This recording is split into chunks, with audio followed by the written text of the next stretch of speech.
பார்த்து நல்லா கட்டுப்பா. வணக்கம் ஐயா. அடடே முத்தானா? ஜோதிமணி போய் நம்ம டிரைவர் கூப்பிடு. ஐயா என்ன இதெல்லாம்? முத்தா, அவசரத்துல சொல்ல முடியல, எனக்கு கோயம்புத்தூருக்கு டிரான்ஸ்பர் ஆயிடுச்சு. ஐயா, மாச சம்பளக்காரனுக்கு எல்லாமே சொல்லிக்கிட்டா நடக்கும்? திடீர்னு தான் நடக்கும்.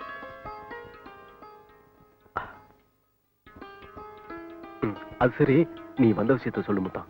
ஐயா, எனக்கு கூட பிறந்த பொறப்பா இருந்து எனக்கு எவ்வளவோ உதவி செஞ்சிருக்கீங்க. திடுதப்படி இப்படி போறேன்னு சொல்லும் போது மனசு மனசு தான் ஆடாட்டியும் சதா ஆடும் சொல்லுவாங்க. கூட பிறந்தாதான் அண்ணன் தம்பியா?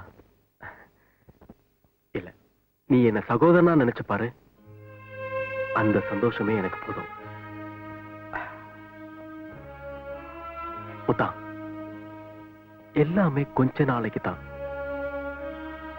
நாள் போக போக எல்லாமே மாறி போயிடும். ஆமா, என்ன விஷயம்? ஐயா, தப்பா நினைச்சுக்காதீங்க.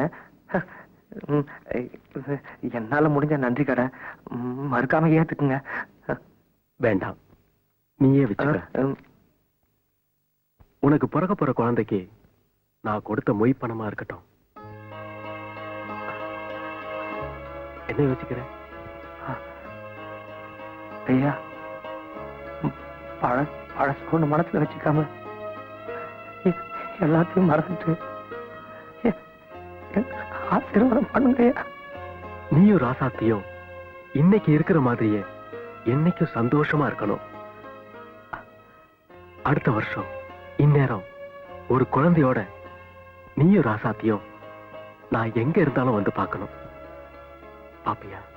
நிச்சயமா நானும் ராசாத்தியும் உங்களை வந்து பாக்குறோம் ஐயா. வரேங்க ஐயா.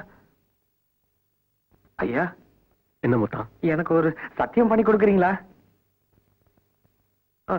நீங்க கல்யாணம் கட்டிக்கிட்டு சம்சாரத்தோட தான் அடுத்த ஊருக்கு வேலைக்கு போகணும். முத்தா, சத்தியமா நான் கல்யாணம் பண்ணிக்கிட்டு என் சம்சாரத்தோட போய் தான் அடுத்த ஊர்ல வேலைக்கு ஜாயின் பண்ணுவேன். சந்தோஷம் தானே? அது போதும், அது போதும். வரணுங்க, வரேன்.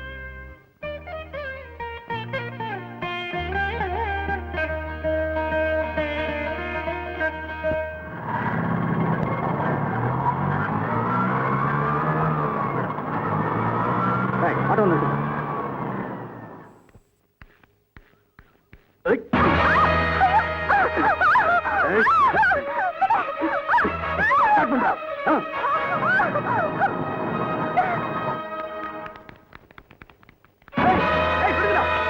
ஒரு நியூஸ் பேப்பர் வாங்கிட்டு வா.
எப்படி இவ்வளவு கரெக்டா சொல்றேன்? உண்மையிலேயே நாங்க யாருமே அக்கா தங்கச்சியோட பிறக்கவே இல்லை.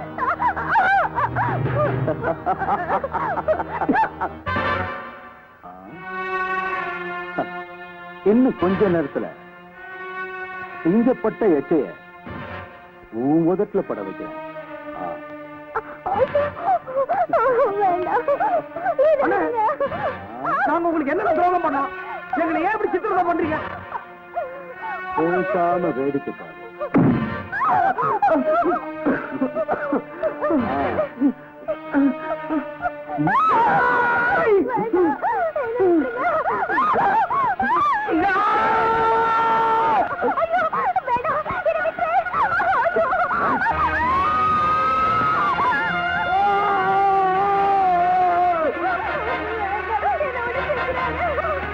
என்னடி சொன்ன?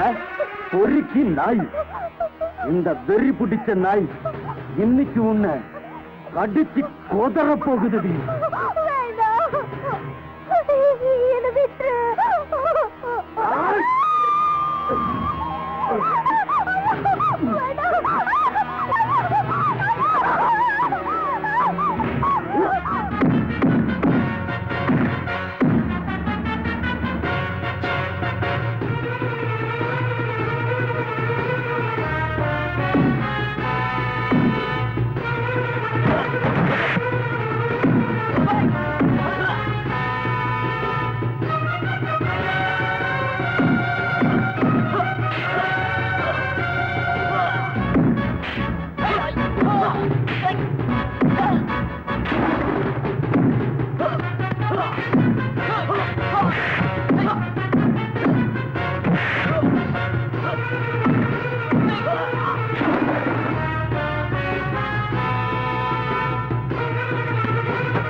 What?